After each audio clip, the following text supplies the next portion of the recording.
you got to do what's right for you in your own voice. And if people like it, great. If people don't, okay, that's no problem. Yeah. Because there's enough room for everybody. Yeah, 100%. And I think what I love about a lot of people who are moving into consultancy and doing consultancy and hospitality at the moment, we're all in our own space, and that's okay. It's like I kind of don't want to do what they're doing either, and they probably don't want to do what I'm trying to do. But I just learn about the right type of voicing, the right type of. But then it was the tools that I could then link to that to be able to create that content. Welcome to Captive Conversations, brought to you by Captive Wi-Fi. I'm your host, Adam Foreman. This podcast brings you the best stories from suppliers, marketers, and operators from our beloved hospitality sector. Now, let's get on with the show. Hello, everyone. I have the pleasure of having Gary Digby, and we've met online and in person earlier. This morning, yeah. And it's officially in person in the podcast studio / break room. Thank you for coming. Gary Digby from Digby and Fox. With your new website that's launched. That's right. And you've been killing it on LinkedIn, which is amazing. So, and the imagery is just, I think the imagery thing is something that really does it. So Thank you. You can tell other people how some tips on how to do it later. But thank you for coming. We're going to start with the two questions from Lee Niles, who was actually here yesterday. Mm-hmm. And his first question was, if there was one bit of tech that you could remove, what would you do, or what would it be? Well, I think it's weird because I'm out a lot on my own. Is I tend to kind of go and eat on my own. Particularly when I've got a bit of time. So I love interactions with people. Don't get me wrong, but sometimes I just want a bit of kind of headphones in. I want to do the order from my phone and just get that kind of journey from the team. Then at the same time, get my food, off I go. Yeah. And there's nothing worse than a clunky ordering system. There's no interaction, but also I went to a really wonderful premium restaurant. I won't say who they are. The other day, and basically I did the full order, went through the full journey, ordered everything. Table number was wrong. Yeah. But then I actually had to go to the bar and pay. Oh, what? And I was just like, hang on, like what is the point of me doing everything like this and then to actually have to then go up and actually finish the transaction anyway? Yeah. So that is the biggest bugbear in the world for me, something along those lines. I want something that's really seamless, it's really easy, so I can just go in, go out, and then off I go. So, but I think also as well, the killer of the world is I can often be on trains quite a lot, and I know it's not quite hospotech, but I think Wi-Fi on trains, let's just bring it up and just throw it out the bin. So it's I sometimes will have to go up to Manchester or Sheffield with some of the clients I'm working with at the moment. So I've got 2.5 hours to be able to do some work, and it is so bitty all the way through that I just can't get anything done. I was talking to someone else the other day, who's doing their ordering solution, and because the trains just disconnect at different stations, you won't always have the same pieces of the same train throughout. So they might go to the next stop, and then the three at the end will just dock and be pulled off. Yeah. And then they'll be told to move, and they'll move on to the next one, and so how do you? So then even for the Wi-Fi, I think the only connection is that touch piece. Mm-hmm. How do they even? It really blows my mind on how they even can do it. I think I've discovered an app called SeatFrog. Yeah. I don't know if you know it, but it's basically you can upgrade your seat. Yeah. So if you're basically sitting in coach like you normally would, you can bid or kind of straight out buy an upgrade on pretty cheaply. Yeah. So on average, any upgrade that I've got has been between £7 and £10. Oh, shut up! Yeah, no, it's a first class. Hold on, SeatFrog. SeatFrog, yeah. Okay. So, SeatFrog, everybody. But it's. I love that. I went to Birmingham about 6 months ago, and it wasn't that busy. I ended up just sitting in first class, which I shouldn't have done because it was very naughty. Yeah, it's not, I was standing for about 20 minutes, and I wish I could have done that. That would have been. But it's just the wind. But then the only downside is, yes, you've got your space and you get your free coffee, but you still don't have any Wi-Fi. So that's the worst part. So you got all that space ready to do work. Yeah, can't be done. Yeah. I think I wish they need like Starlink on the roof or something. They need something. Yeah. Well, Starlink. I wish Starlink was much more compact now. Yeah. They're getting small. They're about this big. The units. They're really small. So I think as technology changes, there's millions of satellites out there. Well, I even bought a ZTE kind of mobile Wi-Fi kind of expander, whatever you want to call it. And yes, it's helped infinitely. But even still, if there's no 5G. Yeah, I can't really kind of. As you're going through the countryside, there's nothing. Yeah. The farmer. Okay, fine. So there's two pieces. There's two pieces. 2 pieces. Sorry about that. Two pieces. No, it's all good. So it'd be nice if you can go into like those meeting pods. Mm-hmm. It's like you go into a meeting pod, you close the door, and then you order your food, and it just gets popped through. That'd be the dream. Yeah, do you know what I mean? Absolutely. I think you can sort of probably do that at Brewdog and Waterloo. It's a bit noisy. Yeah. But you can probably just their ordering piece sort of does work, and they will just leave you alone. And you can get on with it. I think as well is there's times where I want complete interaction with people, and there's times when I don't. If I go out with my partner, like we want the full journey. Yeah. But often when I'm kind of, not that I'm completely insular, but you're the same, right? You're often out, so it's literally you only have an hour or less, or even 30 minutes. So you want to be in. I want to use the tech, but I still also want to be in a nice environment. And again, also I don't want to be annoyed. I don't want to annoy the team by kind of going, this isn't working. So just make it work. It's really simple. Really simple. Have the conversation afterwards. I will. Absolutely. Okay. If you could have a burger or a drink with anyone living or dead, who would it be and why? It's a really simple one. I got engaged recently to my wonderful partner Verity. So congratulations. Thank you so much. She's my person, and without doubt, the only person I ever want to eat burgers or go for a drink with is with Verity. But to top it off, if we could bring our cat with us, it's a win all round. No need for ordering on the phone on that front. We just have the best time. So Verity and the cat. I love that. That's very cute. That will be clipped out and you can share it. Look what I talked about you. Okay, standard hospitality questions. Standard questions. Best hospitality experience ever? Yeah. Oh my goodness! It's got to be Ivan Ramen in New York. Yeah.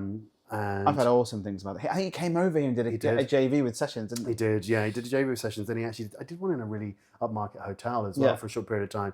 But what was cool was, again, it was I think it was January, and I was with Verity, and we went over and basically we're having some ramen, and he was having his leader meeting in the back office, and you can actually see him through the door. Yeah. So I said to the team member, I was like, can I go and say hello? And she was like, yeah. And I was like, so I went over and was like, and he came out, put arm around, selfie, and we spent 5 minutes just chatting. I love that. And this is the coolest thing, which you hear this out of it, is I reached out to him on LinkedIn and was like, Ivan, if you ever need support in the UK, give me a holler. Yeah. And he reached out a little bit, and then kind of we kept talking and kind of going like that. Never led to anything. Yeah. But at least he's still there. It's still there. Yeah. So which is good. But I love those connections. But the fact that he roasts a tomato in his ramen that's the winner. Yeah. It's wonderful. Yeah. I've not had it, but I even missed it when it was here. It was so upsetting, but that's awesome. Okay, best hospitality tech. I say no self-noms because you don't have your own just yet. No. So best hospitality tech. Oh my gosh! I think we were having. I think from the where we were this morning. Yeah. There's a bit of it feels like there's a little bit of tech bloat going on at the moment. There's so much out there.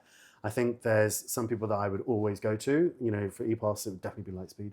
I'm just really big fans of theirs. I love the guys at TipJar for what they're doing because they're just really, really helping, hospitality workers get tips, to them, but not even just at the end of the week or the end of the month. Like they can get it the same day, which is just mind blowing. I love the pot as well. The little option for the pot where you can keep it. But I think that's what's so wonderful about the pot thing, and even just tapping it as you go. Is originally I wasn't a huge fan of the monolithic, the box. Yeah. But actually, for counter service in bars or food halls or something like that, I think it's a winner. Yeah. I think I've really got to know some of the guys at Aquaint. They're really wonderful. They're kind of like health and safety tracking and all on digital, but I think for more of a modern era, which is really great. And the guys at Nory are killing it, I think. And I think that'll only get... That's out of all of those ones. Out of all of them? Which tip's the top? Oh, it's got to be Lightspeed. Yeah. Yeah, it just is. It sort of sits on top, doesn't it? It does, because it's so interactive all the time for so many hands and so many eyes. Yeah. I had looked at the new all-in-one iPhone with payment built in and the iPad with the payment built in. How's that? It looks really good. So rather than having a separate credit card machine, it's all in now. I quite like having an all-in-one terminal. They already have the iPhones, right? So you can order them easy peasy, but if someone wants to pay physically by card, that was always a challenge. But now they've changed that. I think that's going to be a massive difference. And it takes a whole step out of the journey, right? Yep. So you're there already and it's actually done in and out. And you can even pay at order time if you need to, you after upsell. But I think it's, I think what they're just doing is just smart and it's just really, really easy to use. Yeah, I agree. I like the team there as well. They're a good team. Yeah, Sarah's good. Okay, so I've given you all those sort of questions, but generally we sort of like do the little and we go back in time. And I think the interesting one here actually. I'm worried about this. Well, no, because what I said when I shared this to you, it was really interesting because it was like you started your. It says I'm going to read some of this because might be wrong. I don't. Yeah, it might be another Gary Digby. Yeah, it might be. So I did Elliot 1 Lombard Street. And Elliot Hill is also a marketing director at Nike and a chef. Okay. And one of the questions was, when you were a chef, and he goes, how did you know I was a chef? I haven't told anyone. I was like, hold on, he goes, oh, there's another Elliot Hill who's a chef. Okay. So anyway, so let's hope it's got. I usually ask it to keep the same Gary Digby. So I think there's not many of us around. I won't lie. So, it was like, so this is I don't normally read this one out, but it's quite nice. It says from team waiter to operations leader. You started your in hospitality at age 15. I did. There we go. At your mum's hotel, and eventually managed one of the busiest CDIs Fridays in the world. I'm not going to say any more. Yeah. That's a really interesting story piece. So I want to go all the way back. Okay, good. So because I keep saying, it's like, I asked other people, did you start in hospo? Where did you start? Obviously you did. What was it like in the beginning? Oh my goodness. So my mum was a single parent and brought up myself and my sister, did the best job in the world, obviously. She's Belfast, Northern Irish. Yeah. So like there's a real work ethic in there with us as a family, but also with her. And, when I was 15, she, knocked on my bedroom door at 5:30 in the morning. Yeah. And passed me a polyester lime green waistcoat and trousers that matched with the, I don't know if you remember when you get the shirt collars, but it was a little bit bent down, just on the edges, and the dicky bow. Yeah. And I just kind of worked on her. She was a GM of a hotel in Inverness, and I basically carried the plates of breakfast. Yeah. I had never seen a gastro of bacon in my entire life when I was 15. And trust me, I ate a lot of bacon. But it was, I learned very quickly working in my mum's hotel that, because it was a very tourist area, we were in the summer, I was the richest guy in school because I was earning money at that age. I spent it all as well. I had to give half of my money every week to my mum. Okay. And this is when it was still like sensitive. It was still like £3.50 an hour. Yeah. And you got your sweets at school. So I did, but I think the great thing was it was just fun, right? And I remember the head chef, actually, a guy called Manfred. He was from Vienna.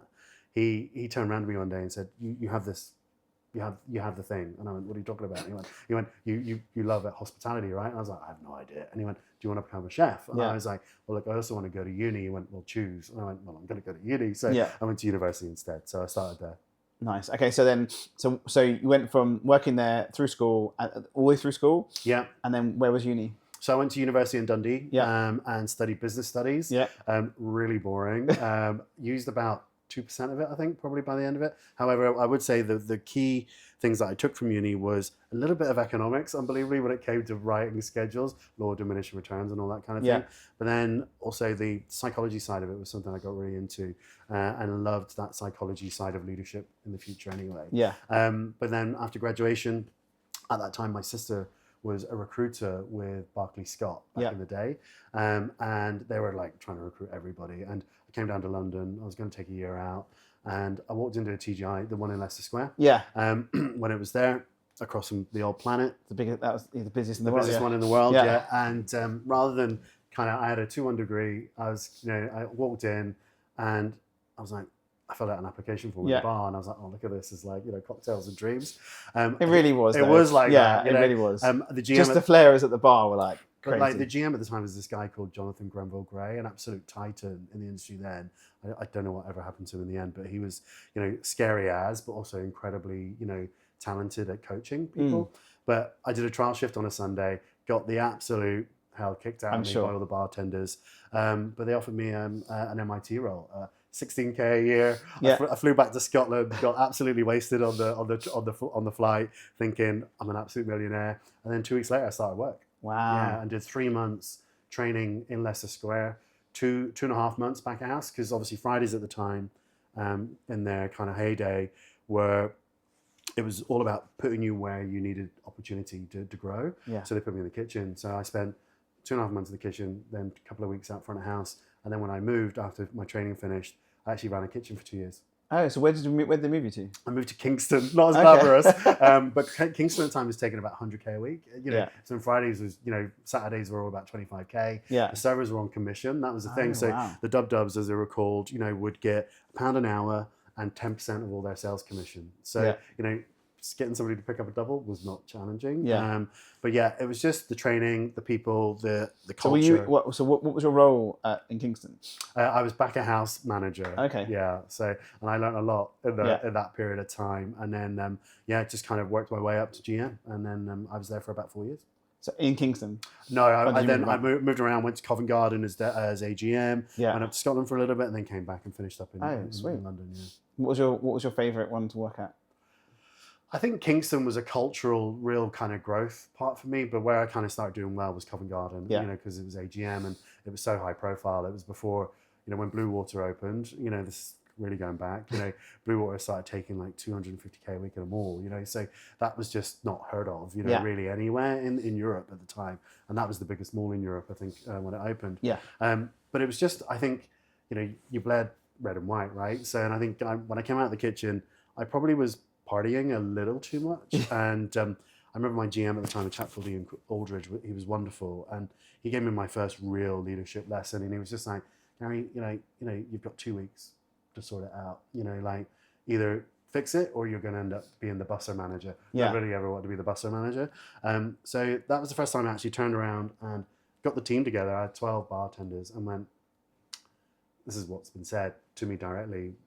What do you guys want? And they went, well, we want you to be our leader, and actually we want to make that work. So all of a sudden, between the 13 of us, 14 of us, we just started working together. And we ate together every day. We partied every day. We do the bar together every day. And there was no head of the team, even though I was a manager or whatever you want to call it.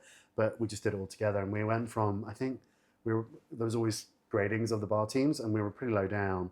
But I think within a year we went to second, which is pretty cool. Yeah. So yeah, it was, that was a brilliant real community, isn't it? I guess. Do it was just of its time. It was the place, and I suppose I got there a little late. So this is like 97 to 99 to 2000. So I think even the age group before then was even more, kind of culturally rich. But yeah, it was a fab time. I loved it. Yeah, the one. At Northwest, like the one in Mill Hill for me was like when I was 20. 20 years ago, more than 20. Jesus, I'm old. I remember going there, and my mates working behind the bar and trying to flare and have that. And it was just fun. It was so much fun. So, but I think they're turning it around now. Everything's changing. I kind of know Simon. Who's heading Simon Wilkinson, who's heading that whole transformation for Real. Right? I'm excited for it. So am I, and I hope it works. I know they had their rebrand recently, and you look at these wonderful legacy brands that are really doing that. Prezzo are killing it. Like I'd love to see what their percentages are. I don't think they'll share it, but then it'd be great to see what Fridays are doing. I think Fridays haven't quite been as loud, as Prezzo, and they need to be. I think what I'm learning in particular is be loud if you want to be. There's no point in keeping quiet because somebody else is going to do it. So, I'd love to see how they're getting on. Okay, so what happened after Fridays? What happened after Fridays? So, I had a bit of a tragedy in my life. My dad passed away. So I took some time out, grew a bit of a beard, bartended in America. Oh, really? I did, yeah. My sister lives in New York, so I'm really lucky. Spent some time over there. Kind of getting the love back a little bit because I just wanted some time out. Hospitality in America is so different. It's a different world. They do a thing over there called guest bartending. So they do it on Monday, Tuesdays, and Wednesdays when historically your bar is quiet. Yeah. So you'll go and bartend. You've got to bring 10 people with you, so 10 friends or whatever, and you just earn your tips. So there's no money involved. And you work aside for 4 hours. So my sister worked in Midtown. That's so cool. It is really cool. And if we did that here, it would be a great thing, but tips don't roll that way. So my sister at the time was working in Midtown in the Chrysler building. So she got me a guest bar spot in this place called Public House. It was proper Midtown City, kind of like, rah, rah, rah. I went in there and I was like, what the hell am I doing? I've worked this corner. But it was great because one, the accent went far. And it's $1 a drink, right? So, and I did 4 hours and went out for some drinks afterwards with some of the other bartenders. And then they were like, there's a gig going on here, there's a gig going on there. It was completely illegal. But I think the great thing was, I remember they said, come back tomorrow. And I was like, oh, well, I need to bring 10 friends. And they, don't worry about that. Nice. And they gave me my first envelope, the next day. And there was $480 in it. Oh, wow. And I was like, whoa, so, and, it was wonderful. So, had that time there. Lucky that my mum and stepdad lived in Turkey for 20 odd years until recently. So I then just kind of, after being in New York, spent 6 months, I think, in Turkey. And just got a tan and kind of got fit and just had a good time. And then I was like, right, I gotta sort this out. So I then kind of went back to the UK, went back to Scotland where I grew up as a kind of teenager into adulthood. I'm sorry, accent? Yeah, it is like a whole fusion. Yeah, I know. Like some words are tweaked in. It's just I don't hear any Scottish at all. Well, do you know something? When I used to drink, like I don't drink anymore, but like when actual colour pints, it would either be Irish, Scottish, or English. So, so I've been really lucky that I've been able to live abroad a lot as a teenager. My stepdad was in the army, so we lived in Germany for 8 years. Wow. 8 years? Yeah. When I was until I was 12. Yeah. So, and then we moved to Scotland. So, but originally we lived in Northern Ireland after living in London for a short period of time. So it was when we moved to Germany, I had this broad Northern Irish accent. I'm sure people can understand. Yeah, and then when I went to uni, I lived with 5 Irish guys. So I think it just over time. Anyway, so I ended up working for All Bar One, Mitchells and Butlers. Yeah, M&B. Yeah, M&B, love them dearly. I kind of what did I do? I took over Glasgow, All Bar One. Was it a big one? Do you know something? It kind of was and it wasn't. I think it had a kind of bit of a journey. Yeah. And then this is pre-smoking ban, which is so weird to think about it. And it was just as it was coming in, and and I just took the approach where the ops guy was wonderful. He was just like, just do what you want, kind of thing. And I just learned from the Fridays thing, which was, if you want to double your sales, just make the sections smaller. Yeah. So I took a restaurant mentality and put it into an All Bar One.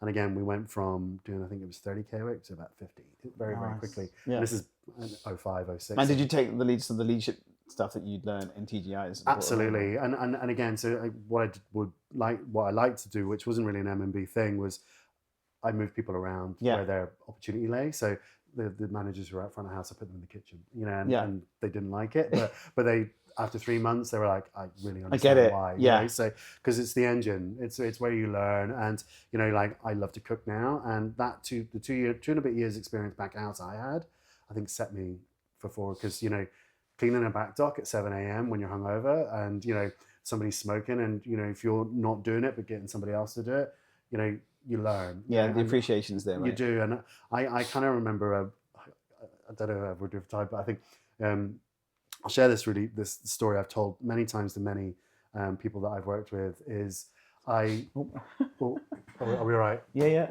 Check the connected device. Hold on. This one, which is normally the camera that works really well, has decided to go off. So I'm just gonna press record. It's all good.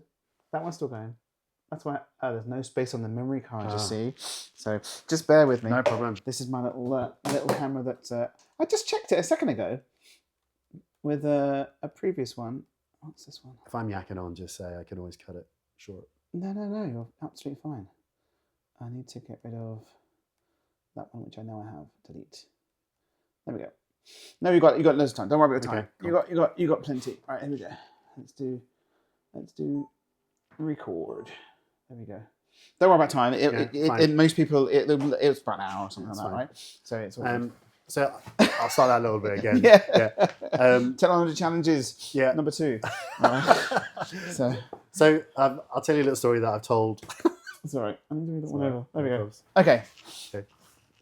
Tell me. Yeah, I'll tell you a little story that I've actually told quite a lot of teams or leaders that I've had working with in my career, and I wasn't having a great time back in house and not really performing very well, and it was a busy Saturday night, and I jumped onto the saute, which was like the pan section, cooking loads of pastas and things like that. And the saute chef, Felix, was this little guy, really wonderful. And he turned around to me and he went, "Do you know why the guys in the kitchen don't like or respect you?" And I went, "Sorry?"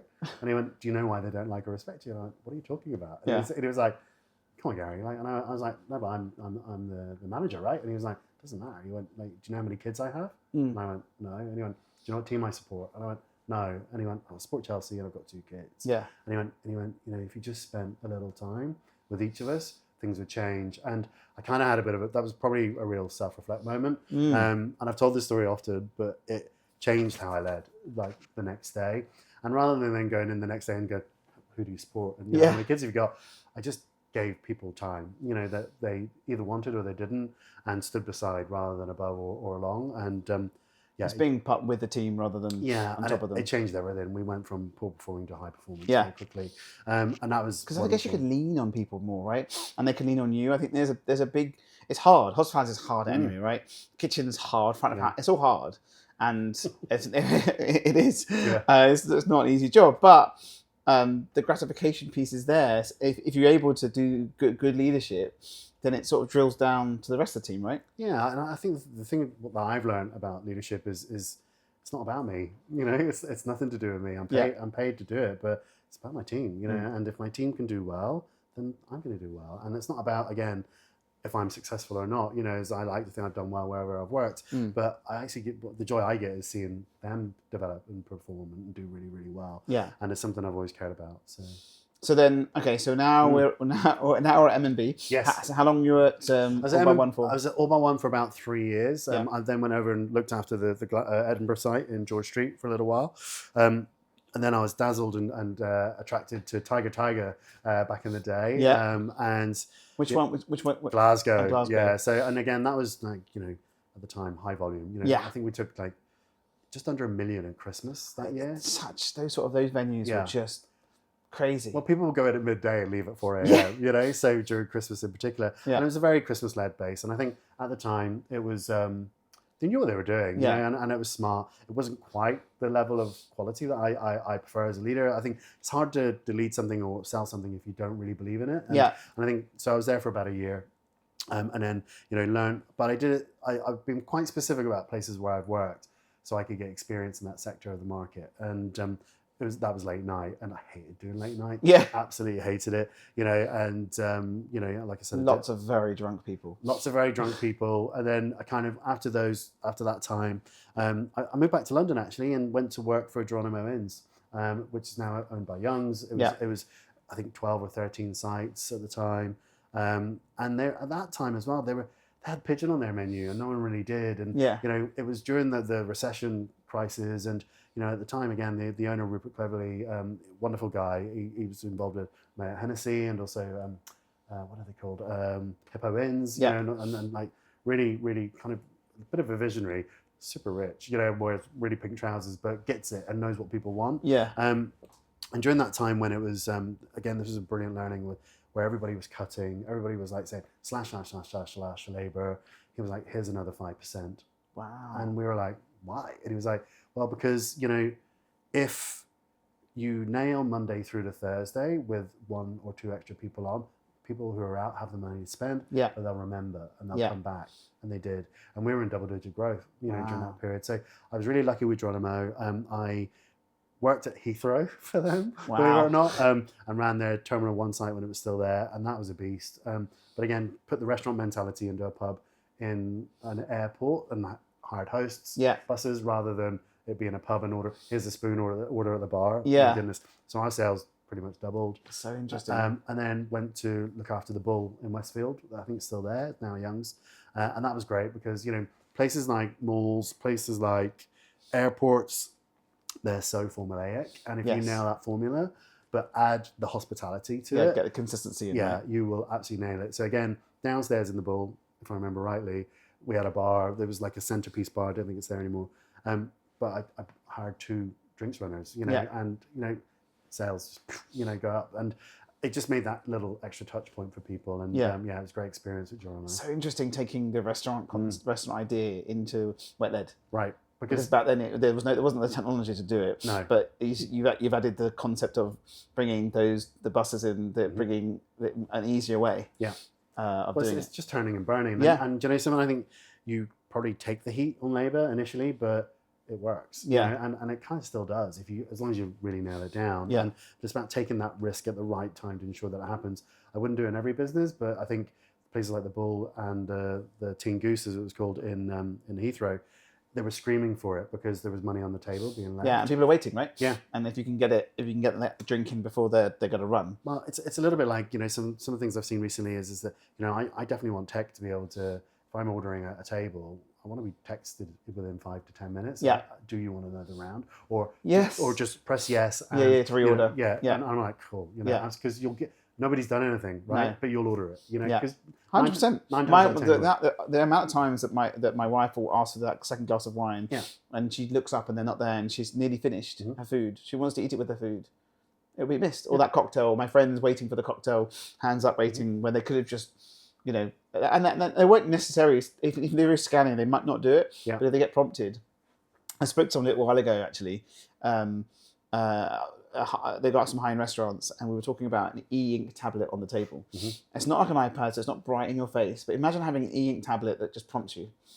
That's such a cool idea. I saw something similar to that actually at Toronto Airport. Yeah. I was flying out of Toronto back to the UK, and you know what it's like in the US and Canada anyways. There's one bartender for 500 guests, you know, but they know it. Like, how do they know it? But it was literally, you were prompted with every opportunity at the bar, but you were still at a sports bar.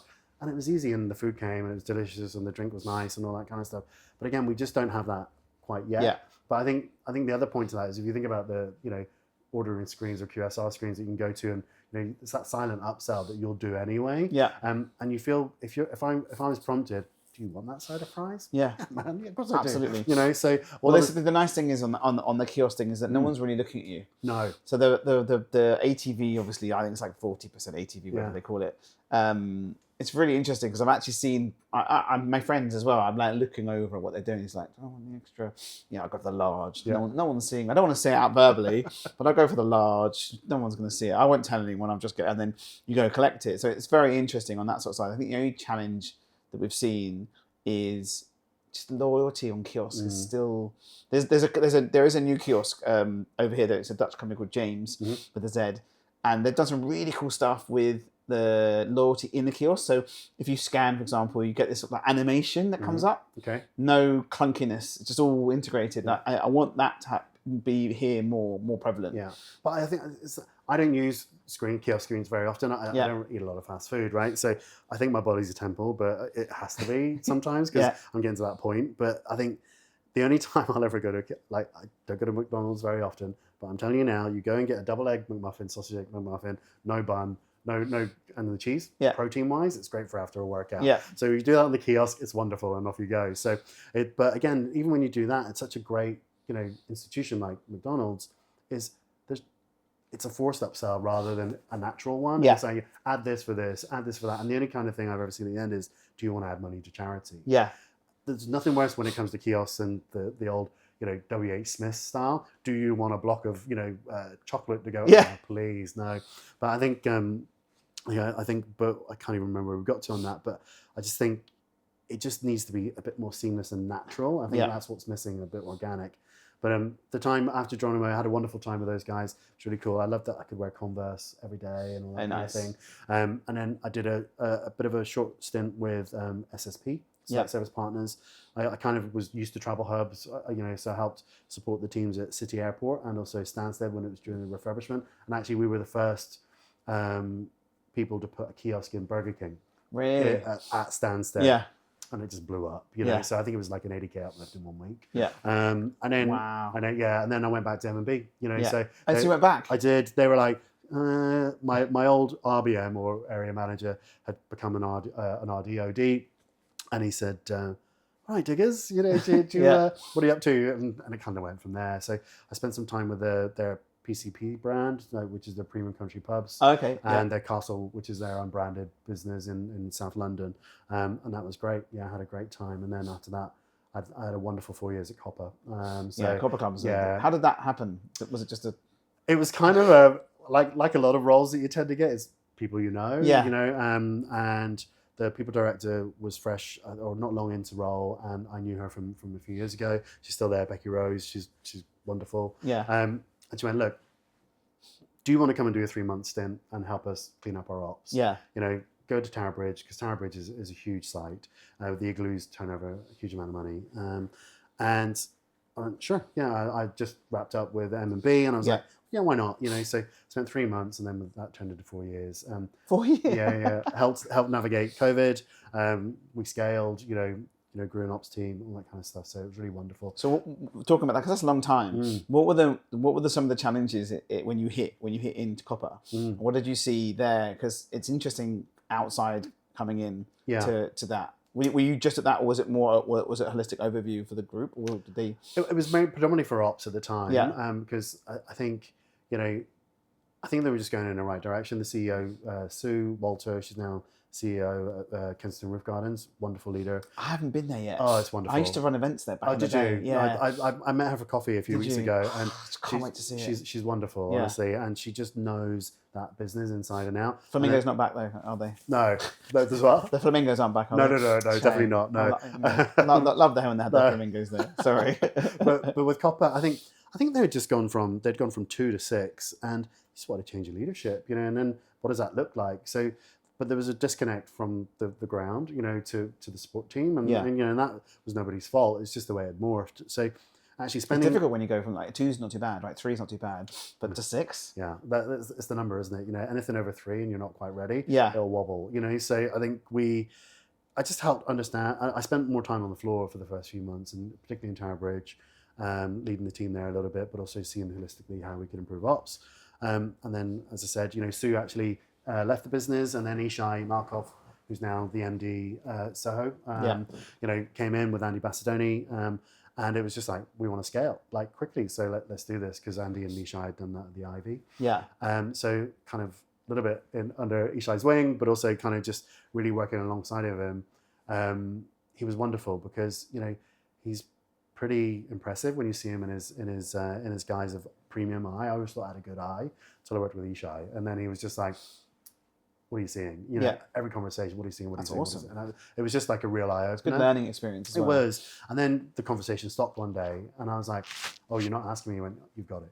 You're good. And I was like, oh, thanks, So, and then we just, and then just Copper got it right. We restructured, we worked really closely with Res Diary at the time, and Access to restructure our booking policy in the igloos. So it was a little bit at the time. Do you remember when you used to just choose whenever you wanted to go into a restaurant? Yes. So we cleaned that up, got it done, and the igloos in Tower Bridge within week 1 took an extra 30K, which was just crazy. It's hard with the timings, right? If you can get the timings right, then everyone gets slots in. Yeah, and again, letting people choose. There was, when they wanted to come in. I don't mean that in a horrible way.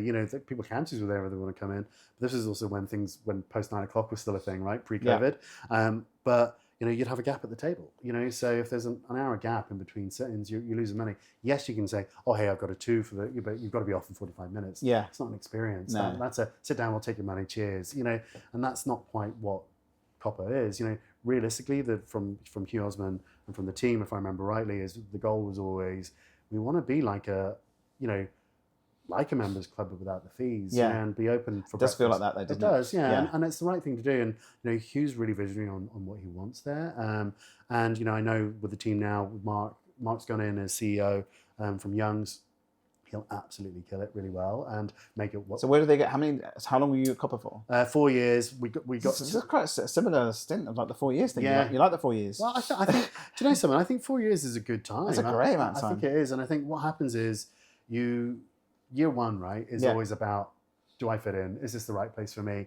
And years 2, 3, and 4 are often about, how do we make it better and where can I go? Yeah. And, I won't lie, I loved Copper. I absolutely loved it, and I had a great time there. So how many locations did they end up with when you finished? 12 by the time we moved, and we opened 3 in COVID. So, in COVID? Yeah, so we did Cobham, I think we redid Brighton, and then we also did Bristol all at the same time. And then at the same time, we were looking at other sites. So we got prepackaged buildings from Gap. So we took, where was it, Bath and Guildford, and also Hazelmere. Yeah. And then got all those aligned during the COVID period. So, and so what were they getting set up before lockdown to end, or what was the? well, Cobham was the most, the general manager Jamie. He's now ops in Caravan, where we were this morning. Yeah. So and he was the GM of Cobham. It got delayed, and it was like, we can't get the steel from Germany. Everyone's got COVID, and then as the timeline went, we had 3 days to train everybody, get everybody opened. And, at that time, it was my first real big opening with Copper. And, I remember turning around to Ishai and just saying, look, this isn't going to go well. I'm not going to lie. I don't know if this will land to where we want it to land. And he was like, are you kidding? And I was like, no, I just don't know. And I remember standing at the front and with him saying that. And he just said, well, thank you for telling me. And we opened, I think we did 120K. Wow. And then we closed within 7 days because another lockdown. Yeah. But we retained every team member. We paid everybody furlough. When we reopened, it continued that success. It was great. Really good. So then what was after Copper? So Copper, after Copper, what was after Copper? I actually, it was Sue Walter who recommended that I do some consultancy. And so I kind of played with the consultancy a little bit then. And she was my first client, which is great. Oh, I love that. Which is wonderful. I did some work with her when she was leading the team at Be Together. And then I was asked to support, this is really off kilter. An old head chef of mine said to me one day, he was like, what are you up to at the moment? I was like, well, I'm doing this, doing that. And wasn't quite sure where anything was going. He went, look, I'm working for an American firm at the moment. He said, we need somebody to help with our operations because they're moving to the UK. Yeah. And I was like, okay, well, what is it? And he was like, it's a furniture shop. And I was like, I'm sorry. And so it was a luxury furniture retailer called Restoration Hardware. Yeah. Huge in America, $4 billion company. And I helped introduce all their hospitality outlets within a building that they refurbished and opened in Oxfordshire. Yeah. So, and that was quite, and then it was quite the experience. I can imagine. But it's a level of luxury I've never seen before. I would say the service and quality of the buildings itself is beyond anything I've ever worked in. And it was Michelin level, 100%.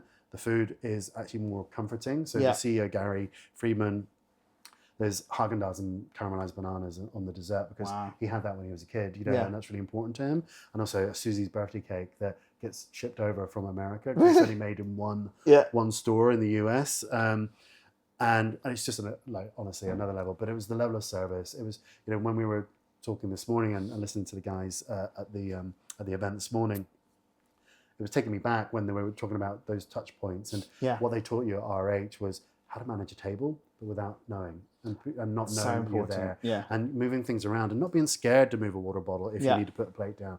And luxury language. Do you know how many times people say, at a table? And if you're spending £80 on one piece of food, and it's very small, then actually maybe that's not quite where you want to go. So we learned very quickly to say absolutely rather than yes, or rather than nodding there, and how you held your hand and how you poured the water. And the head of hospitality when we did the opening was a gentleman who used to be the CEO of the French Laundry in California, and Eric Lillevoix. And when we did the opening, it was insane. This guy was another 3-star Michelin, and just watching him, kind of understand and break everything down. I flew out to New York and spent a week in their guest house in meatpacking, and I landed straight to the site, really old school in that front. Did a 16-hour shift, thought I was going to cry by the end of it. And but we were trying to get to a solution of caviar service. And and then it was like, could we 3D print something that would hold the caviar dish? So, and then it's see-through, so you can't tell it's within the ice. But we need a little pipe that will actually drain the water at the same time, so people don't realize it's ice. And I was like, and I was standing there going, genius. I was like, I used to work at Copper. Yeah. So, and then when we did the breakdown of how we wanted to deliver the tea service in one of the rooms in the house, we spent nearly 3 days talking about butter knives. And it was insane how, so we had all these different array of butter knives in front of us. And I think we went with the Saint-Bonnet in the end. And, just the way this knife curved, just got a little extra cream out, but also it was smoother to touch. This is crazy. I know. But that was just, to me, as an operator. Great learning experience. Oh, honestly, Adam, it was a challenging time. It was the hardest opening I've ever done. Opening night, we'd had 2 days to get ready, and I think we had 2,000 people turn up. Idris Elba was DJing, Ellen and all that. All those guys were there. And we just weren't ready. But we got it over the line. But it's a level of luxury I've never seen before. Yeah. And then when I just kind of didn't really feel like that was going to go anywhere. So I kind of went back to the consultancy and really got my head into Digby and Fox and kind of started going, actually, there's something I can do here. So that's where we are now. And okay, so now let's talk about... Long story. Yeah, that's great. Listen, it's so interesting because you've dipped into so many different facets that helped sort of build you and your knowledge. Because not everyone has it's super interesting. You've got loads of different knowledge from high end to super high luxury to M&B to Tiger. Right. There's a huge different aspects to see what's happening, and it's really nice to see that across the board, and people understand the history. I love the journeys. The stories is one of the most important thing about what we do, because no one knows. You'll meet someone and they may have seen you on LinkedIn. But they don't know your story, and you've got a great story. To be fair, so I'll give you the uncut. You can put it on your website. Yeah, thank you. And congratulations on the website. Thank you. Digby and Fox, the name, how? So my sister's surname is Fox. Okay. And she has nothing to do with the business. Yeah. She's a VP in. Until she sends you your little document saying, where's my shares? Yeah, exactly. I cook when I go to America and so she's happy with that. But it just sounds cool, and it does, and it kind of there's a nice ring to it. I didn't want it to be. I don't know. I just wanted it to be short, snappy, and kind of rememberable, if that's such a word. And I've even shortened it more recently to Digby and Fox, rather than Digby and Fox Hospitality Consultancy, whatever you want to call it. So it just kind of works. Yeah. I've seen a big uptake in posts. Yes. So we do this thing in the US. It's called digital hospitality, and I'll share the links with you later. And they're very much about being present. And one of the terms is what is it? Be the show, not the commercial. And basically be present and consistent. So I think one thing I have to say is that I actually prefer like something will come out of Propel. Yeah. And you're like right on it, and I'd rather read yours than the generic post that comes from it than have to click the link, because you literally will summarize it and post it. So I have to give you props to do that. I wish I had time to do more. Like people are doing it for me, which is great. So I don't have to do it. But so, what was that on the journey? How did that start? Where did you be like, right? Because you weren't always posting on LinkedIn. No, you're quite quiet. And then all of a sudden, an explosion. Yeah. So where did that come from? What was the thought process? Well, I was working with a client, and I was kind of I'd learned to bucket the offer of work in the right way, so that the contracts I get are lengthy, so not too long, but anything between 9 and 12 months is the sweet spot, right? So for any consultant. So and it was kind of coming to the end, and I was thinking to myself, I don't have any other clients right now, so how am I going to get that? And there was one day I was just sitting at home and thinking, looking at everybody else's stuff on LinkedIn, and I'm, not an expert at that at all. And looking at everything that was being done in hospitality, I think we had just met via the client I was talking to previously, and I was just like, how can I do this slightly differently? So I just didn't look at anyone else's stuff on hospitality. I just went, I've got to do it a different way. Yeah. So I started following all the AI content creators. There's a guy called is it Ruben Hassid? He's incredible. And a guy called MJ Landy. And just started following their kind of little snippets of things of how to use certain things. Yeah. And even just, have you done this? Like, if you said to me 6 months ago, carousel, I'd be like, at the playground or, or at the fair, know.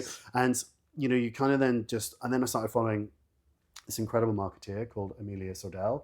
And her kind of tagline is, F it, just post it. And it's true. Yeah. It's just, you got to be like, do you know something? Don't overthink it. F everybody else. Yeah. You got to do what's right for you in your own voice. And, if people like it, great. If people don't, okay, that's no problem. Yeah. Because there's enough room for everybody. Yeah, 100%. And I think what I love about a lot of people who are moving into consultancy and doing consultancy and hospitality at the moment, we're all in our own space, and that's okay. It's like, I kind of don't want to do what they're doing either, and they probably don't want to do what I'm trying to do.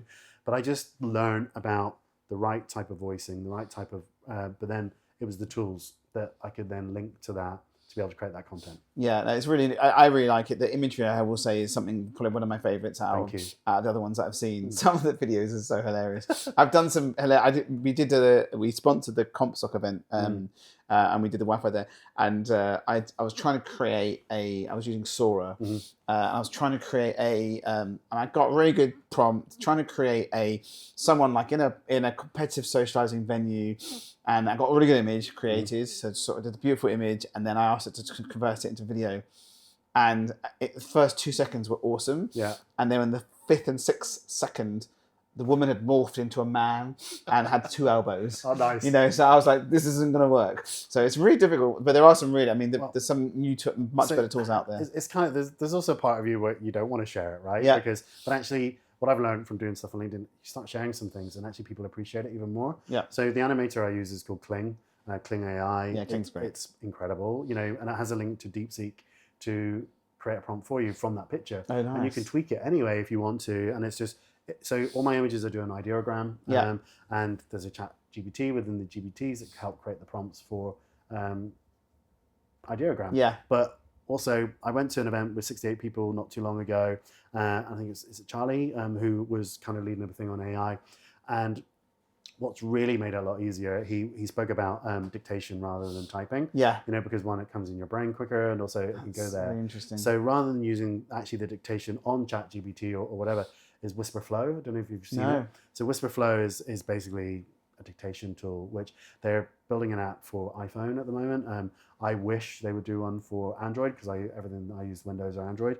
But yeah, I literally now just have my old school, headphones clinked into my tablet and my laptop, and just talk it through, and then just building.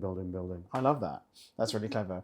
It is interesting because when you're talking about it, you're more passionate, and the words come out very differently from your brain typing. Well, the thing is, your brain might think, "Oh, I want to do a poster of London, black and white with longitude and latitude." Yeah. But you can just go, actually, give me a backdrop of London, black and white, monochrome, with this on the outside, and then it goes, that's and I think clever. That's where it kind of becomes even more intentional, Well, it understands your tone of voice as you're talking to it. But I think, as we spoke about this morning as well, is training your own GPTs. 100% is the key, as well. So I've really got into that, and also I think I've got about 8 that I use. I would actually say you could probably create one and monetize it and make like a hospitality consultant GPT, because I was speaking to someone the other day that's made like an Instagram one, and you could probably do that. Well, let's talk after. Yeah. But I think, because that's actually what I think is Ruben Hassid did. He did a thing called EasyGen, and it was helped to create prompts, for posts for LinkedIn. Yeah. So I signed up to that at the start, and I was like, okay, and it would regenerate every time you wanted something different. But it was $60 a month, Wow. And I'm like, okay, well, I don't mind it, because actually it's better than my brain. But then it wasn't quite my tone, it wasn't quite my voice. And then I learned about creating your own GPT, and then I was just like, why am I paying $60 for it? Yeah, it's here. So, true. And then I actually morphed that into his voice and an EasyGen breakdown, and then kind of taught it about Digby and Fox and how I speak. And So it's super interesting. So the one thing I do like is there are so many consultants now. So and it's helping all these operators who just don't have the time, because resource is difficult, right? Yeah. Back in the day they weren't, and it wasn't. They were like free, and they were freaking expensive, and it was a nightmare. And you'd be lucky to get someone. And now the thing that's really nice in hospitality is everyone knows someone who knows someone. Yeah. And there's like 3 degrees of separation, right? So I've got a problem with this. And then we're like, I know someone who can do that. And you were talking about the partner thing. Yeah. I think that's I love that. I love the partnership as well. And I think one of the stats was like 80% of people in hospitality will ask someone else or their colleagues, what do you know? Yeah. They won't go online and look. No. They won't go online and research for it because they want someone to vouch for them. But if I trust you and you trust me, and I go, hey, this would be really cool. Like we spoke this morning about one of your cameras. Yeah. I was straight on to, trying to find it. Yeah. And I think the thing is that, I think the partner things that I've been working with recently is that I don't want a million of them. I want maybe 5, 6 who I really trust, and then they trust me, and then so that if that opportunity comes, then it's not a hard sell. It's not about the sell. It's about, I know something that really, really works. It's really, really great, and it'll make your life better. So that's kind of where we're going with that. Yeah, no, I love that. Okay, this is very exciting. So I think let's have a look. What do you think is coming next? What do you think? What's next in hospitality? What do you think is coming next in hospitality? In tech? Yeah. I think it was interesting hearing Tom speak this morning about forecasting. I think that being really cleaned up and nailed down. There's also a part of me where I really want to see the labor tools almost auto work it out for people on the ground in the right way. So if it's working alongside the forecasting, it can tell the future and go, you're not going to make it this week, 20%, you need to cut 12 hours. Yeah. But these guys, because it's all linked into your HR stuff as well, is you can't take hours from John, Jimmy, and Sam, because they've not done enough hours so, this week. Yeah, one thing I do like is, so the Norys and the Tenzos of this world sort of do it. I think Tenzo probably does a little bit better, because they pull in more data. I think they are now integrating into the labor to make changes. I think that's coming, or that's now, I don't know if it's live or not, but that's something that's really interesting. Well, I spoke with Nory about that earlier on this year, and they're working tirelessly at it, I know, but I think it wasn't quite there. And I think, I remember chatting to, I think, Sean there, and I was going, give it a year and you'll be all over it. And I think that's really the next step. I think, so for me, there's that. I also think a little clarity on things, but I think, again, we were talking about, what do you actually use as your GPT or whatever kind of, tool or LLC, and, you were saying you use Claude, and I used Perplexity initially, and I was blown away by Perplexity, and then but they're changing so fast. Everything's so going quick. Yeah, it's just hard to keep up, and what do you and everything's described. So and yes, you can cancel and get within a month, but I've now been getting my Revolut card and getting a temporary because I forget. I'll completely forget, and I'll sign up for something, and then so what I've done now, because they are cheeky. They'll either won't remind you. You'll go for your 14-day trial, and then they'll charge you for a year or something stupid. So I now have a Revolut card, and I will freeze it once I've signed up. And if I want to keep it, I won't freeze it. But that's what I've been doing recently, and that's helping me a little bit, because otherwise my ops team, my accounts team, like, where are the invoices for these guys? Yeah, exactly. I was like, I never subscribed, and then you have to ask for refunds. But yeah, there are lots of tools. It's very interesting. Okay, we've done really well, so I'm going to give you a round of applause. Thank you very much. We're going on to the final questions. So final questions are best restaurant. Ever? You can say recently or ever. Give me a minute. I gotta think about that. We'll go on to the next one then. Best burger. Best burger ever in the world. Oh my God! There's a place called I gotta say Shake Shack in New York. Really? That it was just because it's just. Was it more experience, or was it just the burger was amazing? I think the burger was amazing, but also I think I've got to try Dumbo. I know that's just opened, but I think probably about 8 years ago I had there was a restaurant group, very small in New York, called BLT. And their burger was insane, and because it was just the right cuts of meat, Wagyu, but also with a bit of chuck and shoulder chucked in. Yeah. So it was wonderful. Yeah. What are your thoughts on the smashy ones? It's for now. Yeah. There's nothing better than a big thick patty, right? Yeah, I so agree. and I think it's fine, but the aesthetic's not quite there. Yeah. Best hotel. The Hoxton in Chicago. Okay, interesting. Yeah. Do you want to go back to the best restaurant? Best restaurant I've ever been into. What could be recently? Recently, it's a hard one. I don't want to say something cheesy like something. You can say whatever cheesy you want. One of our last, he put in I think hickories, because his kids love it and they had a great time. So it's not even in the UK, but I think we did a 4-day hike in Turkey years ago. It was like twice the size of Ben Nevis. Came down. We were all acting like we were hadn't eaten for weeks. And this kind of corner store that just did rotisserie chicken. Yeah. And that's all they had was rotisserie chicken and shepherd's salad. Yeah. And fresh bread. And that's probably the best hospitality, food, and enjoyment I've ever had anywhere. Yeah. You're probably starving too. Yeah. Okay, amazing. Okay, so before I do the 2 questions for the next guest, how do people find you? Where they obviously, I don't know. It's not hard. You can just find you on LinkedIn. But I'll let you do a shout out to where people find you. Yeah, so you can find me on LinkedIn, absolutely. Let's just search Gary Digby. There's not many of us. Or you can also look at Digby and Fox. So there's that. And also our website, www.digby-fox.co.uk. Amazing. So let's do the 2 questions for my next guest. Okay. Could be ops or marketing or owner operator. Okay. How do you think AI will change the landscape for marketing in the future? Okay, nice. And the second one, it can be anything as well. Anything. Is what is the if you had the opportunity? Oh no, that's a ridiculous question. Is this going to go out? It's all good. What is your favorite non-alcoholic drink? Okay. But not like. What's your favorite non-alcoholic drink? I love a Bevito. Okay. Because it's just I like a spritz. Again, when Verdi and I first started dating, we loved. Have you ever had Pampel? No. It's a pink grapefruit liqueur. So and we went to Mercato Metropolitano when it was open, and they had Pampel spritz, and we were like, oh my god, we were like living our best lives when I used to drink then, and it was just delicious. And I still love a spritz, but the Bevito do non-alcoholic. You can get non-alcoholic. Prosecco or champagne or whatever, and they just land. I struggle to find good, non-alcoholic champagne. Well, it's interesting. I've been talking to some guys in a company. They're actually making a non-alcoholic sparkling wine, but for almost like for sports kind of people, so they can have a few drinks and then feel good the next day. It's called Wind Up, and they're early stages, but it's a wonderful opportunity. But also in America and Germany, they're really ahead of the curve with non-alcoholic. Really? Yeah, bubbles in particular. Yeah. And I've always had this thing where actually a very close friend of mine, she's an incredible sommelier, and we actually wrote a non-alcoholic wine list. and how that could work really in a restaurant. And I think that, you know, I've really struggled to find. So I struggle to find.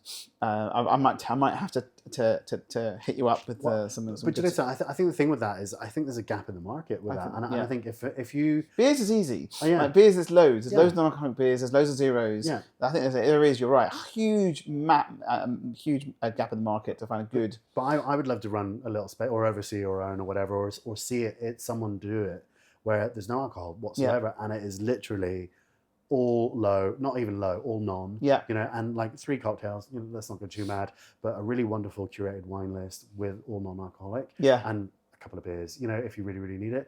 And I just think that would pair so much smarter with the food rather than, you know, because I don't drink anymore. I don't enjoy it anymore. And I couldn't even attempt to do a hangover. Yeah. But I just think that as a consumer now in particular, is a real opportunity. Yeah, I think it'll be a game changer, especially. All right, amazing. I'm going to give you another round of applause. Thank you very much. Thanks, Adam. We can wave goodbye to the GoPro because the GoPro is still recording because it's still working. But thank you very much for coming. No worries.